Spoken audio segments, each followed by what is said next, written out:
Gaza വെടിനിർത്തൽ കരാർ നീട്ടുന്നത് സംബന്ധിച്ച് കൈറോയിൽ ചർച്ച നടക്കാനിരിക്കെ ഫിലാഡൽഫി ഇടനാഴിയിൽ നിന്ന് പിന്മാറില്ലെന്ന് ഇസ്രായേൽ. ഗുഹയിൽ ഇപ്പോൾ വെടിനിർത്തൽ കരാറുമായി ബന്ധപ്പെട്ട ഇരു രാജ്യങ്ങളും ഇടഞ്ഞു നിൽക്കുന്ന ഒരു സാഹചര്യമുണ്ട്. മാത്രമല്ല, ഇപ്പോൾ ഒക്ടോബർ 7 ആക്രമണവുമായി ബന്ധപ്പെട്ട ഒരു റിപ്പോർട്ട് കൂടി പുറത്തു വന്നിരിക്കുന്നത് ഇസ്രായേലിലെ സർക്കാരിനെ പ്രതിസന്ധിയിലാക്കുന്നുമുണ്ട്. ഈ ഘട്ടത്തിൽ വെടിനിർത്തൽ കരാറിന്റെ ഭാവി എന്തായിരിക്കും?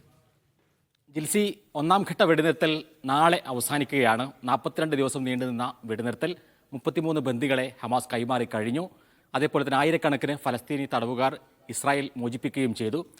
ഇന്ന് നാളെ അവസാനിക്കുമ്പോൾ ഇത് നീണ്ടുപോകുമോ എന്നുള്ളതാണ് ഏറ്റവും പ്രധാനപ്പെട്ട ചോദ്യം.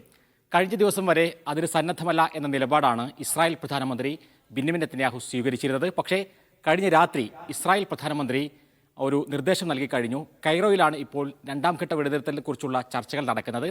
ആ ചർച്ചയിലേക്ക് പ്രതിനിധികളെ അയക്കാം എന്ന് നെതന്യാഹു സമ്മതിച്ചിരിക്കുകയാണ്. ഇപ്പോൾ ഏതായിരുന്നാലും ഈജിപ്തിൻ്റെ തലസ്ഥാനമായ കൈറോ കേന്ദ്രീകരിച്ച് തിരക്കിട്ട ചർച്ചകളാണ് നടക്കുന്നത്. ഈജിപ്ത്, ഖത്തർ, അമേരിക്ക ഈ 3 മധ്യസ്ഥ രാജ്യങ്ങളും ഈ പരമാവധി ഇസ്രായേലിനെയും ഹമാസിനെയും അടുത്ത ഘട്ടത്തിലേക്ക് കൊണ്ടുപോകാനുള്ള ശ്രമങ്ങൾ ആരംഭിക്കുന്നു. അടുത്ത ഘട്ടം എന്ന് പറയുന്നത് നിർണായകമാണ്. അതിലേറ്റവും പ്രധാനം ഇസ്രായേൽ സേന ഗസയിൽ നിന്ന് സമ്പൂർണ്ണമായി പിന്മാറുക എന്നുള്ളതാണ്. സമ്പൂർണ്ണമായി പിന്മാറ്റം എന്ന് പറയുമ്പോൾ അതിൽ നിർണായകം ഫിലാഡൽഫി ഇടനാഴിയാണ്. ഫിലാഡൽഫി ഇടനാഴി എന്ന് പറയുന്നത് ഈജിപ്ത് ഗസ അതിർത്തിയാണ്. ഇവിടെ നിന്നും ഇസ്രായേലിൻ്റെ സമ്പൂർണ്ണമായ പിന്മാറ്റമാണ് ഹമാസ് പറയുന്നത്. നമുക്കറിയാം, ഗസയുടെ മാപ്പെടുത്ത് നോക്കുമ്പോൾ മറ്റു 3 ഭാഗങ്ങളിലും ഇസ്രായേലുമായി അതിർത്തി പങ്കിടുന്ന പ്രദേശങ്ങളാണ്. ഒരു ഭാഗത്ത് മെഡിറ്ററേനിയൻ കടലാണ്, മറുഭാഗത്തുള്ള ഈജിപ്ത് അതിർത്തിയിൽ നിന്ന് സമ്പൂർണ്ണമായി ഇസ്രായേൽ പിന്മാറിക്കഴിഞ്ഞാൽ അവിടേക്ക് ഏത് രൂപത്തിലും ഹമാസിന് വേണ്ട ആയുധങ്ങളും കാര്യങ്ങളും ഒഴുകും എന്നാണ് ഇസ്രായേൽ പറയുന്നത്. പക്ഷേ ഈ ഫിലാഡൽഫി ഇടനാഴിയിൽ നിന്ന് സമ്പൂർണ്ണമായി പിന്മാറാതെ അടുത്ത ഘട്ടത്തിലേക്ക് ഹമാസ് പോകാൻ സാധ്യതയില്ല. അതുകൊണ്ട് തന്നെ അടുത്ത ഘട്ടത്തിൽ ഏറ്റവും കൂടുതൽ ഇനി ബന്ദികളെ കൈമാറാനുള്ളത് സൈനികർ കൂടിയാണ്. ഒരു സൈനികന് എത്രത്തോളം ആളുകളെയാണ് ഹമാസ് അതിന് പകരമായി മോചിപ്പിക്കേണ്ടി വരിക എന്നുള്ളത് നമുക്കറിയാം.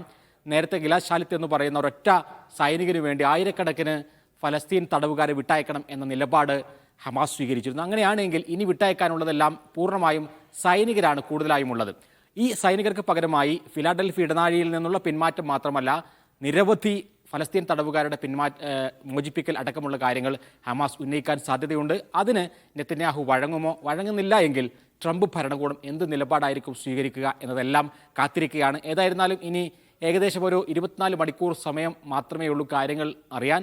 ഈ ശനിയാഴ്ചയ്ക്ക് ശേഷം പ്രത്യേകിച്ചും റമദാൻ മാസം കൂടി ആരംഭിക്കുകയാണ് ഗസയിൽ. ആ ഘട്ടത്തിൽ ഗസയിലുള്ള ആളുകൾ റമദാനെ വരവേൽക്കുന്നത് ഈ വെടിനിർത്തലോട് കൂടിയാണോ, അല്ല വീണ്ടും ഒരു യുദ്ധം ആരംഭിച്ചുകൊണ്ടാണോ എന്നുള്ളത് അറിയാൻ ഇനി മണിക്കൂറുകൾ മാത്രം നമുക്ക് കാത്തിരിക്കേണ്ടി വരും.